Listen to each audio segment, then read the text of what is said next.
we're talking about conscience and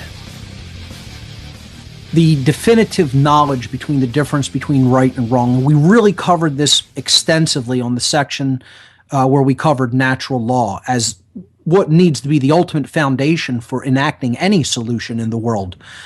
You know, until we understand that knowledge, we really shouldn't be doing many actions at all. We should really be reserving our action until we really understand that. That's why natural law really needs to be taught to young people, you know, from as early as they can start comprehending language, so that when they do start taking actions regarding other people in the world, in relationship to other people in the world, their actions will be in harmony with natural law. And that's the problem. We're not teaching natural law to anyone because we don't know it ourselves as a society. It hasn't been taught to us, and therefore the propagation of ignorance goes down generation to generation. So there's many slides. There's three slides here from the natural law section as a brief review. I won't spend a lot of time on this, but the word right is synonymous with correct because they are based in truth. Right means both moral and correct because it's based in truth and natural law. If something is correct, it's based in truth. If something is moral, it's based in natural law, and it's based in truth, and it's correct. It's right. Actions that are based in right do not result in harm to other sentient beings. Wrong, contrasted with right, is incorrect. It is immoral. That's why we use it for meaning both incorrect, you're wrong about that, you gave the wrong answer, and immoral. We follow what is not true. It leads us to immoral behavior. Incorrect, not based in truth. Immoral, not based in natural law. That's what wrong is. And the reason that it's wrong is because actions that are based in it result in harm to other sentient beings. And that's common sense. You know when suffering is being caused to another person.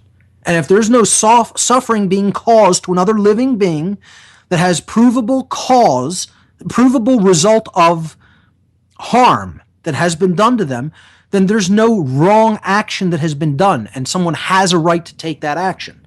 You know, someone brought up the other day that, okay, the Islamic law that prevents women from showing their face, could that be in harmony with natural law? Absolutely not. It's an impossibility for that to be in harmony with natural law.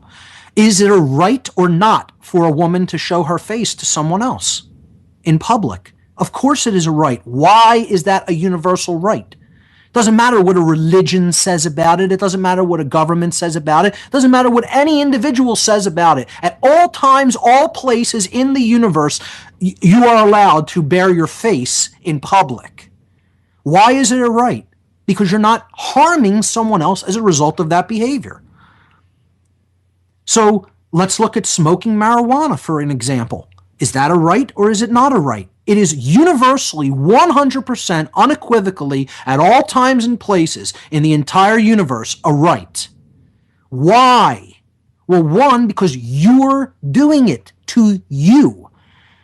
Shoving a joint in someone else's mouth, lighting it, and forcing them, holding your fingers over their nose and your hand over their mouth until they're forced to take a breath is not a right, because you're doing it to someone else that may not want that. So you're coercing their will, their free will. Whenever there's coercion of free will involved, it's not a right. Because harm is being done. The person is saying no, and you're refusing to accept their refusal. Which, this is what the show next week is going to be about entirely. The whole show on apophasis and the power of the word no. And I'm going to go into some allegories again, through popular fiction, of the usage of the word no. I'm going to look at 3 particular modern movies that the most powerful word in the universe is explained in allegorical fashion. The word no, which we need to start falling in love with. And understand apophasis, which I'm going to touch on at the end here today. But This is the difference between right and wrong. You're allowed to smoke marijuana under natural law because you're doing it to you. You are taking something into your body. That's your property. You own this vehicle while your consciousness inhabits it in this realm. Someone else doesn't own your body, therefore they're not allowed to tell you what you're allowed to do with your body via putting something into it. It doesn't matter what justifications or reasons they come up with. Now, that means you're responsible for what you do with your body after you ingest something. You're not absolved of personal responsibility. If you want to take some substance and then do something that is then subsequently do something that is immoral, you need to be held accountable for the action. It doesn't matter that you took something. You made the decision to take something that affected your judgment.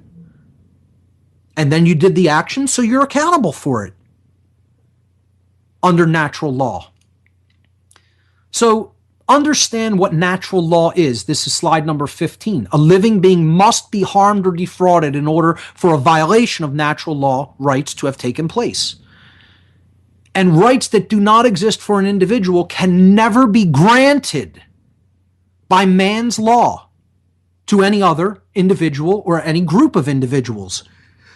You can't make up a right that other people don't have and say, well, now this group of people has that right. And this is what we think we can do with government and police and militaries, etc. And all kinds of bureaucratic institutions, rights that other people do not have. And they'll claim this nonsensical, non-existent social contract bunk as a result, to justify their immoral behaviors. And there is no such thing. Doesn't exist. There is no such thing as a social contract. There's individuals either choosing to live in harmony with natural law with each other or refusing to live in harmony with natural law, and therefore creating chaos instead of order. So we need to know what right is versus what wrong action is. And the best way to know what right is through the negative. And I keep emphasizing this over and over again. Stop accepting this new age bunk of never look at the negative or don't try to define things in the negative sense. That's the best way to define what a right is to take a look, a good hardcore look and an honest appraisal of what is wrong. What is a wrong is what you need to truly understand to understand what a right is. Because a right is anything which remains if there is no wrongdoing, which is a harm to another person through your action. So if I sit here and drink a beer, that would have been illegal in 1920, even though I was harming no one. And now suddenly, magically today, that's legal. They can make something from immoral to moral, or from moral to immoral at the stroke of a pen. Yeah, you didn't know that's how it works? Morality and immorality have nothing to do with nature's laws. It has to do with the whims of a dictator who writes something down in a little book and now says, well, that's now immoral. Anybody that I catch doing it can be punished by whatever dictates I happen to also pen down that they will be punished according to. It was moral to drink a beer in 1920 after prohibition was passed, just like it is moral to do it now. Why? Because I'm putting it into my body. Do I have a right to hold someone down who says that they don't want to drink any alcohol and pour a beer down their throat? No, I do not, and never will. Because that's someone else's vehicle for expression, not mine.